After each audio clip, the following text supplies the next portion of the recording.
Welcome back, everybody, to the Sports Raid. I am your host, Cole Thompson, the newest member of DSM Media, and I am here with one of the DSM Media OGs, Matt McGinty. Again, your mic seems to be muted again, but how are you doing?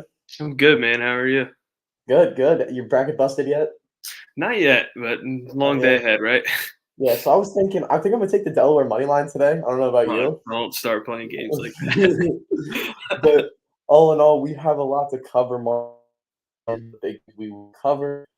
There's other madness going on around the sports world, and we're going to start off with the Eagles and the NFL free agency. Took a little bit of attention away from March Madness yesterday. Devontae Adams, massive trade to the Green Bay from the Green Bay Packers to the Las Vegas Raiders. What were your first thoughts on that one? I think it's a huge mistake for the Packers. That's Aaron Rodgers' guy. I think I don't know what you're gonna see in terms of if Devontae Adams was a product of Aaron Rodgers or if Aaron Rodgers was a product of Devontae Adams. I think obviously they're both outstanding in their own right, but having them as a duo was huge for them. Obviously, Devontae Adams is the best wide receiver in the entire NFL. So to give that up after you bring Aaron Rodgers back just didn't really make sense to me. But he'll be in Oakland now, so we'll see. Yeah, I was a little confused on. I was just more confused on how, like, why they own what they got. I feel like they absolutely got fleeced. Somebody needs to call the police. There was a massive robbery in Green Bay. Um, Only a first and second. I think they might have said one player might be included. I'm not sure, but a first and second for the best receiver in football. I mean, I get that they're going to be paying him $28 million. The Packers really couldn't afford it. And I don't even know if he really wanted to be there. I think he was only going to play on a long-term deal. So at least they got something out of it. But at the same time, I don't know. First and second, it's not enough for Devontae Adams. Yeah, I agree. After Aaron Rodgers came back, I'm sure he's punching the air right now. He's probably thinking about maybe I should retire after all. But I don't know who he's going to throw to next year. I have no clue. I mean, I've heard rumors of them getting Julio, possibly Odell. They need something because there's not that's a huge hole to fill, and you're not going to fill it with one person. There's no one in the entire NFL that can fill Devontae Adams' shoes. Well, and then they run into the issue of they just lost St. Brown. He signed with the Bears. Lazard's a free agent, so I don't know who. I'm pretty sure Valdez Scantling's also a free agent. So right now they don't have any receivers. I would be stunned if they didn't draft one with one of their first round picks. I'd be absolutely shocked. I wouldn't be shocked if they took one with both of them, because that really seems like the only position that they're in need of desperately. Yeah. Again, it's a void that can't be filled by one person. So maybe expending two draft picks would be something they could look into. But I think it was a massive mistake. I really do. Absolutely. The only thing I think might top that mistake would be the fact that the Bills signed Von Miller to a 6-year deal. Von Miller, how old is? Let's check how old Von Miller. I'm pretty sure he's 31. When I saw 6 years, he's 32 years old. He's 32, so he's going to be 38 when that contract expires. He turns 33 in, I think, 8 days. So he's going to be 39 when that contract expires. Yeah, it was just. The money doesn't bother me as much as the length. Yeah, the length is everything about it. The money is whatever, but 6 years, you're talking till he's 39 years old. How much productivity are you going to get out of a 39-year-old? Exactly, and I understand. They really they needed a pass rusher. They needed a running. They needed running backs. Those were the two things that they lacked: pass rushers and running backs. But I mean, I guess if you have the money to overpay them, they could. 6 years. You overpay him for 3 years rather than 6. So. But I'm sure he only went there because he got 6 years of insurance. 100%. So a risk. I mean, the Bills are going to be up there again, obviously, as one of the best teams in the AFC, and they're more than likely going to win the AFC. And he's going to be an impact, especially to start. I like that. We're not doubting he's going to be an impact. It's just he can be an impact when he's 37, 38, 39, the back half of that contract. Yeah, that's the biggest question of the deal, right? Yeah. So let's move on to our Eagles, and they got themselves a pass rusher in Hassan Reddick on a 4-year deal. I loved it. They needed a pass rusher. Hassan Reddick is an up-and-coming star. He's a stud. He's from the Philly area. He has the personality for it. We know he can handle it. What were your thoughts on that? Yeah, it's an A-plus deal, like you mentioned. Hassan Reddick gives you another pass rusher. I have no complaints about the deal. I'm sure there's probably complaints somewhere on Twitter because Eagles fans aren't satisfied with anything, but I give the deal an A-plus. Well, it has to be a good deal when Carter Hart doesn't complain about it. When he was happy with it. You know they did something right if he's happy. Absolutely. If he had nothing to say about it, then I'm sure. But all in all, like you said, he's gonna be an impact. They needed an outside pass rusher bad. Brandon Graham's getting up there in age. You Yeah, I'm know. pretty sure he's top 4 in sacks in the last 4 years, I think I Yeah, read. So, yeah. it I thought it's an A-plus deal. I actually wanted them to go after him. I think it was either last year or the year before when he was a free agent. I wanted them to go after him, and they didn't. And he signed like a 1 year, I think, with Carolina. And Yeah. he had a big year. He had a big year in Carolina. So I mean, that Carolina defense was good this year for the Yeah, most part. It was yeah. more the Again, A-plus deal. There should be no complaints about it. If there's complaints about it, you're a pessimistic fan. yeah, absolutely, absolutely. Now, something Eagles fans can complain about was yesterday the heartbreaking news of the Eagles releasing Fletcher Cox. Yeah. Now we're hearing rumors that they are going to apparently bring him back. I'm yet to see it. I Yeah, will believe it when I see it when it comes to Howie Roseman. yeah, absolutely. That's just a face of the Eagles. He's been a face of the Eagles. It's like a heartbreaker if he does go. Like you said, there's rumors he's coming back, but until I see him writing, I don't think he'll be back. No, I So don't. I don't. definitely Honestly, sucks. I don't even know if I don't would blame not blame him for coming back. I mean, they just released you, and I'm Yeah, sure his heart's here and he wants to be here. But if he wants to win, he doesn't have his the clock is not in his favor. no, it's So not. maybe it's in his best interest to go somewhere else. But I mean, he does have a ring. Maybe he's just like, I have a ring. I just want to stay with the Eagles, and they can figure something out. Yeah, Why they didn't restructure it, I don't know. yeah. At the deadline, he posted that post like I'm here or Eagle forever or something. And to just release him, it kind of Yeah, sucks yeah. for sure. I kind of get it though. I kind of have an understanding of why they would do it. I would say more just because of the fact that he is getting up there in age. He was making a lot of money. I just don't know why they did it. I mean, I know a lot of people like Milton Williams. Milton Williams. I don't think he's ready. I think he No, needs some more time. yeah, I totally agree. And let it. I don't want to say it's a massive mistake. It might not even be a mistake at all, but I Yeah, just don't want to see Fletch gone. But yeah. I mean, listen, if they can bring him back on like a 1 or 2 year deal, hallelujah, everybody's happy. It all works out then. But until, like we said, until we see that, I don't yeah, believe it. It's Howie Roseman. It's Jeffrey Lurie. They're known like they're not the most reliable people. Howie Roseman just got an extension. yeah, You that know, was great. I wasn't too mad. I wasn't happy, but I wasn't mad. I was like, okay, Yeah, I don't mind it. I don't. yeah, I, I don't mind it. I mean, Howie Roseman has had his draft struggles, as every GM has, but he has had some really bad mistakes, like Jalen Rager, obviously. Everybody's favorite, JJ Arcega-Whiteside. He's had his mistakes, but in all, he has made a lot of big free agency moves that have worked out for us. I mean, look at the guys he brought in for that 2017 team. If it wasn't for yeah, Howie Roseman, do we get those guys? Do we have a chance to win the Super Bowl like we did? I mean, I can't. Oh, there you go. Okay. The Carson Wentz thing. I mean, he looks like it was a genius move on his part now. yeah. No, I agree. He's had a lot of hits. I don't mind the extension. I know there's Eagles fans out there that don't Hmm. like it, and teach their own. He has made mistakes, massive mistakes, might I add. So teach his own. Yeah. Um, he'll be around obviously for a couple more years, a minimum. I should say a few more years. So we'll see. I just love how they sign, how he gets an extension the next day. All right, Fletcher, bye. Yeah, Yeah. It's like, all right, welcome back, Howie. Thanks. yeah, So the Eagles aren't the only team in free agency, though. And we've been talking about it all day. The stove is burning right now for the Phillies. The stove is cooking for the Phillies right now with Nick Castellanos. Apparently, he's down to 2, 3 teams. It's Phillies, Red Sox, Marlins, Padres, maybe 4. I'm not sure.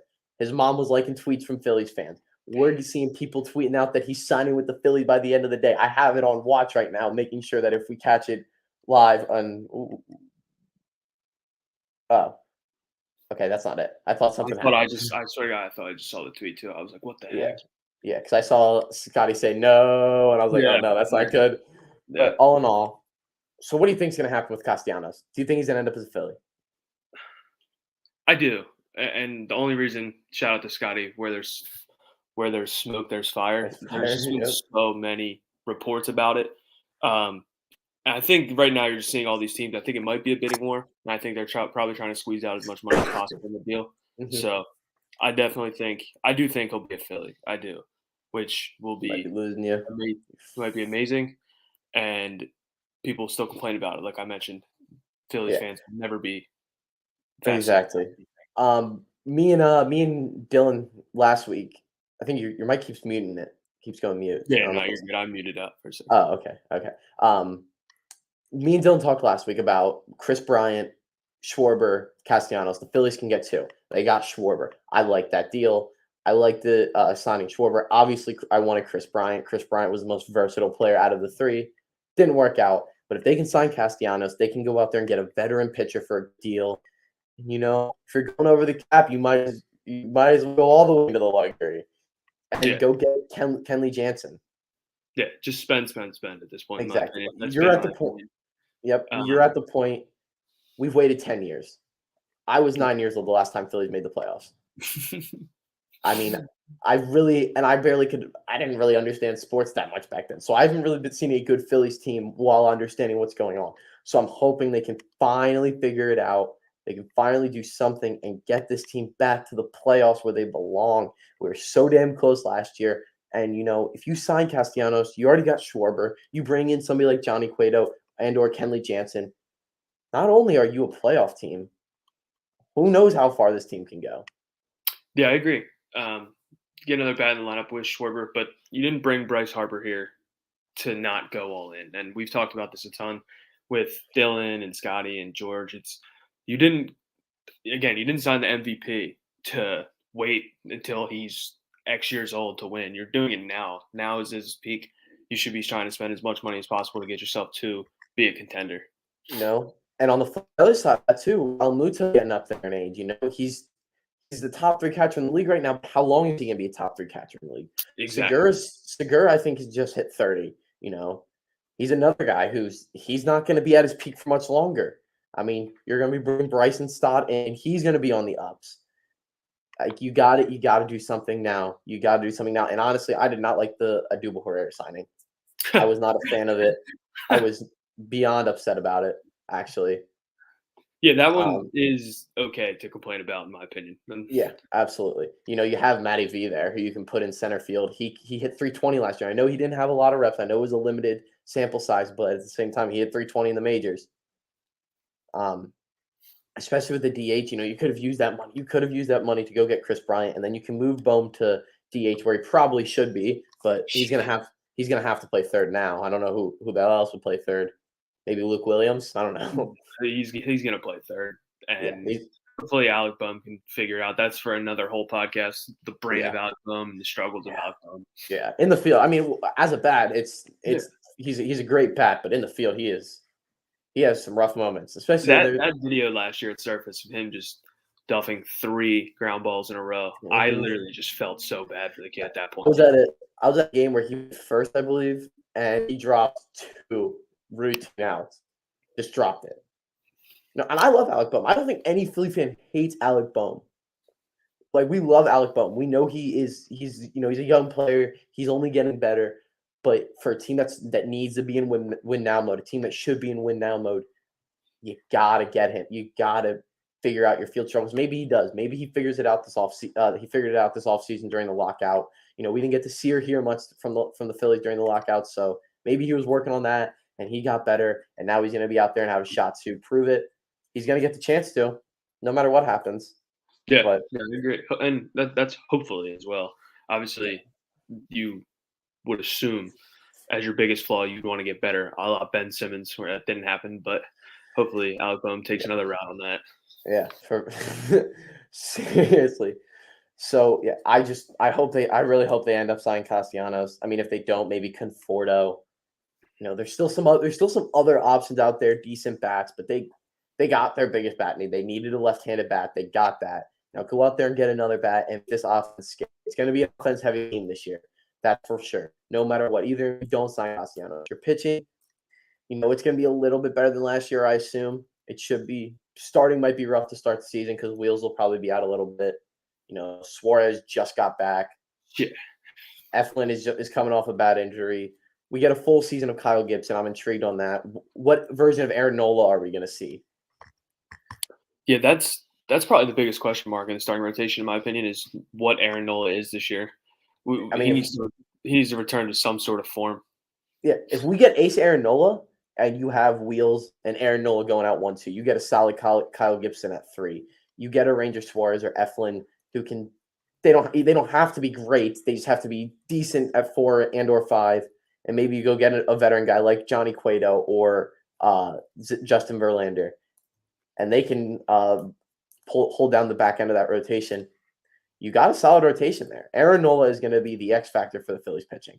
I agree, and it's such a shame because every year we talk about the back end of the Phillies rotation being an issue, and they just can't shore it up. Hopefully, Ranger Suarez, and like you said, if you grab one guy, but what is Aaron Nola? Because that ensures your rotation if Aaron Nola is what he has been, I should say. Yeah, if Aaron Nola, and the thing is, Aaron Nola, like last year and the year before, he showed glimpses of the Aaron Nola that we like. It's not like it's completely gone. It's not like he fell off a cliff. He's had some good starts last year. He had a couple of solid starts, but then he also had starts where he's given up 5 runs in 3 innings, like he did against the Brewers when he gave up, I think it was 7 runs in 4 innings. I almost threw my TV out the window. I was so mad. But like we were saying, this, and then we go to the bullpen. Familia, Brad Hand. I know those were some questionable signings, but if you go out there and you get the guys you need, those can be some solid signings because those guys are other guys, they're solid relievers. Like we don't need a star-studded bullpen. I think that's what people want. They want this whole team to fill with stars. You look at any great team, maybe other than the Yankees and Dodgers, just because they have unlimited money, unlimited resources. They have their issues. They have their issues within their team. Ours is the bullpen, but it doesn't have to be great. It just has to be okay. Yeah, it just can't be a net negative is the term I like to use. Yes. And like I mentioned with the back end of the rotation, the bullpen is the same thing. It's just been an issue for so many years. Is what it feels like. Like the lockout, not the lockout year, the COVID year, if the bullpen was half decent, the Phillies would have been a playoff team. They were just the worst in MLB history. So the bullpen just has to be productive. Like you said, they don't have to be great, just be solid. Yes. And, you're getting Sir Anthony Dominguez. He's coming up this year, and I watched him play in Reading. He is a stud. That guy can throw so you'll have Dominguez, you have Familia, you have Hand. You go out there and you sign somebody like Kenley Jansen or somebody, or another veteran guy that, can just hold down a few innings. Like, I mean, we're not going to see Archie Bradley out there anymore. We're not going to see Hector Neris out there. Is Alvarado still on the team? Oh, that's a great question. I think he might be. I expect a little bit more out of him this year. But he's another guy who he showed glimpses of, maybe he's a solid reliever. Yeah, he's still on the team. Okay. So, you still I don't mind Alvarado as much as most people do. I don't know why. I've always just thought he can show some glimpses, but like I said, it's all about proving it this year. Agreed. They're gonna, whether they get Nick Castellanos or not, whether they get Michael Conforto or not, this team should still be a playoff team, especially with an expanded postseason. Especially with there being 7 playoff teams now. Yeah, this is the year the Phillies need to make the playoffs. They need to get over that hump. It can't be another 81 win season, 79 win season. It can't. Even if you don't get those guys and you go out there and you make the playoffs and you lose in the wild card round or you lose in the divisional round, honestly, I'm not going to be like, yay. Like, I'm not going to be like, yeah, we lost in the divisional round. But at the same time, be like, okay, you know what? We made the playoffs for the first time in over a decade. We kind of are stringing things back along together. Like, we're on the right track here. It's going to please Harper. I feel like Harper just wants to see some improvement. And, the last 2 years, we've teetered along that line. We're in September, and we're in late August, early September. We're a playoff team. And last year, up until the second to last series of the season, we had a shot to win the NL East. We probably should have, but we couldn't pick up a game or two against the Braves. No, yeah, like you mentioned, Bryce needs to see postseason baseball in Philadelphia this year. Can't be next year. It's this year. He didn't leave Washington. to miss the playoffs every year. And, I guarantee you that stung him that the year he left, Washington put it together and won the World Series. 100%. It would sting any competitor to see their previous team the year after you leave to win the World Series or win any championship for that matter. Let's switch topics over to our other Philadelphia playoff team, the good old Philadelphia 76ers. It's been rough the last week and a half. It's been rough. You got your asses handed to you by the Nets, which was probably one of the most embarrassing games that we've ever been a part of. And I know because we went on the pregame show, and we all were feeling somewhat, other than Connor, we're all feeling pretty confident about that game. We're all feeling like, oh, we're gonna win. We're gonna go out there. We're gonna stick it to Ben Simmons. And me and Dylan talked about it again. Ben Simmons dead. He's gone. Forget about him. Stop bringing him up. For the most part, just focus on proving to him what he missed out on, proving that we won that trade. And, these struggles have scared me. They kind of started to put it together a little bit more against Cleveland, but, that Nets game, embarrassing. Orlando, embarrassing. Yeah. Won that game, blowing 2 17-point leads against Nuggets in Cleveland. Not fun. Yeah, Philly just can't limp their way to the end of this season. They need to figure out a couple things. And the first thing, in my opinion, is the bench. The bench has just been an absolute atrocity. Just terrible is the word I'll just use. They have been horrendous. They got outscored, I think, 40-13 the other night on the bench against Cleveland. No wonder these leads are getting blown. The bench is so bad. It's the same faces every night. The only one, in my opinion, productive player off the bench has been George Niang. But even him, he's very streaky. That's what he'll be, though. And you're okay with that. George Niang's a solid guy that eighth guy in the rotation, maybe 9. He comes in, he can hit a few shots for you. He can get hot, have a game, but they don't have a sixth man. Their sixth man is George Niang, and he's not supposed to be a sixth man. DeAndre Jordan, he showed a little bit of a flash against Cleveland, faded out real quick. We'll see. Do they play tonight? Yeah, they have Dallas tonight. Dallas, okay. But yeah, another game. You got to go out there. You got to show that you can hang with the big dogs a little bit. I know Dallas isn't up there, but Dallas is a solid team. 100%. I think the biggest thing with Dallas too is Philly used to rely on Ben to kind of eliminate Luka, and he had a lot of success. Where does that come from tonight? I assume Matisse will get thrown at him. Yeah, so that would definitely be intriguing to watch. But just to go back on the bench, there needs to be a time where Shake Milton or I don't even want to say his name, but Furkan separate themselves from this bench and make it a clear role for themselves as a player that can come off the bench and contribute. We don't have that. We just don't have that. And people are saying sign James Ennis, bring somebody in. You can't really bring anybody else in at this point. You're too late in the season. There's not enough time to kind of put guys into new roles. They have to roll with what they got, and people just have to step up off the bench. Yeah, the sixth best chance now is the bench getting catches fire at the postseason. If bench catches fire in the postseason, they're going to be scared. Yeah, and we don't need Jamal Crawford and all these guys. We don't need a 6 man of the year candidate. We just need a guy that can come in and not blow a 15-point lead when we try to give Joel Embiid and James Harden 4 minutes of rest. Yeah. So you need some guys that can make a stop or two on defense. You need a guy who can put up 10 points, 10, 12 points. The Yang's the only person. I don't think anybody else has scored double digits off the bench since James Harden's gotten here other than George Niang. Yeah, maybe not. I don't know. I can't think of anybody. I can't remember a game that they did. Shake Milton. Shake Milton, I feel like, is the definition of flashing in the pan. We've seen Shake Milton take over games before. We've seen this guy put up 30-plus points.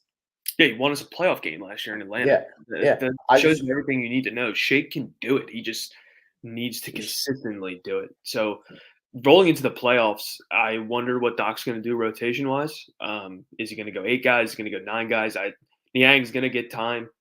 DeAndre Jordan's probably going to get time for when Embiid rests. And then after that, Danny Green's going to see minutes on the court in the playoffs. He's a vet. He's won 3 championships. He's going to play. And then it's, do they go to that 9th guy? Does Shake get a lot of time? Does Furk get time? You know what I mean? Yeah, we brought Danny Green in thinking that he was going to be a bench piece that we saw with the Lakers, we saw with the Raptors, we saw with the Spurs. He's been disappointing. He's supposed to be a sharpshooter, and he's a brick house. Yeah, Danny Green has not been typical Danny Green, I would say the words are, but I expect Danny Green to be what he is. That's a pro. He's a pro. He'll play Yeah, in the playoffs. He'll guard teams better players and he'll knock down shots. But I mean, it's the other guys I'm worried about. If George Niang and Danny Green step up and they both can put up, 20 combined points, maybe 25 in a game where our starters are struggling a little bit. But it's just like even Matisse Thybulle cannot score. You have 4 guys on your team that can score. Yeah, and can they score a lot? You're getting 30 from Embiid, you're getting 25 from Harden, you're getting 15, 20 from Maxey, you're getting a 15 from Tobias. That's a lot of points from your 4 main guys. But when literally nobody else can score, when you can't get one other person to get over 6 points, when your 5th starter goes 3 games without scoring a damn bucket. That's the biggest concern is if one of those guys don't play well, your productivity goes so down, and Yep. that's when you see these blown leads when we can't string a couple of shots together. 17 points dwindles down to 11 in a snap of a finger. Yeah, it's some scary stuff, but I mean, you always have a shot when you have the league MVP candidate like Joe Embiid. So speaking of the league MVPs, I did this last week with Dylan. I want to do it this weekend with you. We got to see who are your top 5 MVP candidates in the NBA right now. Let's start off with number 5. Number 5, I'll go with DeMar DeRozan. Chicago, obviously, at the beginning of the year, they looked very solid. They've struggled against good teams. What DeMar DeRozan doing it's definitely worth to be in the top 5, in my opinion, the MVP voting. Yeah, absolutely. I have him sitting at number 5 too. I feel like he's just somebody who he's taken over too many games. He's a lot of the reason why that they're in they have a chance to be able to make the playoffs and be a solid team and be a threat. I know they've struggled against good teams, but like I said, the playoffs, anything can happen. It's the playoffs. Who's your number 4 right now? Just went out or I guess 2 nights ago. Sorry, couldn't even think. I got Steph as my 4th MVP candidate. It's an interesting one. That's an interesting one. I got John Morant. I think John Morant's been the best point guard in the league this year. I feel like some of the stuff he's done has been insane. And we saw that full court pass from Steven Adams. He catches in the corner and just throws it up and it goes in. He is the heart and soul of that. I mean, I've seen it when he's not there. The offense struggles a lot more than, and I understand, you lose your best player, obviously your offense is going to be as productive, but John Morant's something different. Yeah, Ja's been awesome. I'm not a huge Ja guy. He would probably be like my 7th or 8th MVP if I had to go. Tatum should be up there. Tatum honestly might end up being a top 5 candidate by the end of the season if the Celtics can do this there. But after that, number 3, I'll go with Giannis. I think the top 3 are pretty on a different tier than the rest of the NBA right now. Yeah. I think Giannis is 3rd. I think Giannis is also going to win Defensive Player of the Year. What he does is unprecedented on the basketball floor. So Giannis is definitely my number 3. Yeah, I'm going to say Giannis again. I mean, they heard me talk about it last week. Giannis right now is the top 2-3 player in the league, in the world right now. I mean, you got him. It's probably him, KD, and Embiid are probably the top 3 players in the league right now. And I mean, I don't think there's any denying what Giannis brings to the table. Yeah, I definitely agree with you on that. So let's hear your number 2. Number 2 is Nikola Jokic. Basically that gives the answer away that I think Embiid is 1. Don't get me wrong, Nikola Jokic is an unbelievable talent. What he does is I'm stunned. I'm stunned you put Embiid 1. Yeah. And it's nothing against Jokic. I hate that there's a little tiff between Philly fans and Nuggets fans debating on these 2 guys. What they do is total opposite stratospheres of the world, in my opinion. One dominates on the ball, on the block, scores, and defends at the rim. The other is a playmaker that not anyone his size can do. So that's why I don't get why there's such a debate between the 2. Yeah, and I feel like I got Jokic 2 and Embiid 1. I feel like the thing is Jokic and Embiid don't dislike each other. They respect the hell out of each other. They talked about it. You see the way when they played against each other, they are cool with each other. I think that it's just more of the fans hate the other one for no reason. Like I don't hate Jokic. No, and they said the other night Jokic had a quote. He said they talk about it all the time. He said the only thing they care about is if a big wins the MVP. So exactly. In my opinion, or not my opinion, if I had to guess, I think Jokic will win it at the end of the year. I think getting Harden definitely takes some votes away from Embiid, in my opinion. But overall, the goal is to win the championship. It's not to win the Yeah. MVP. I don't think Embiid. I think if Embiid wins a championship, he could give less of a damn about the MVP. He would to get an NBA championship. If he had to sign a piece of paper and say you'll win an NBA championship and never win an MVP, he would sign it. He would sign it in a heartbeat. He's a competitor. He cares about winning more than anything. It would be nice to have an MVP on his resume, but I think that right now I don't know. I feel like it's hard because Jokic, they did just win. They beat them, but Embiid played a better game, so it's hard. I understand. Marcus Cousins looked very good the other night, and the Nuggets have a solid roster, and they have guys that come off the bench and produce, which is what Philly doesn't have. And they're getting guys back. Oh. Yeah. Jamal Murray's on his way back. I don't know if Michael Porter Jr.'s coming back. They said he'll be back by the playoffs. Yeah, so that's two more guys thrown in that rotation. Denver is obviously solid. They just have a lot going on in the West. So one more topic we got to cover before I let you go. And the reason we're trying to get this, let you go is because it's March Madness, baby. Day one, a pretty interesting day. Talked about your bracket a little bit. What were any takeaways from day one? Takeaways.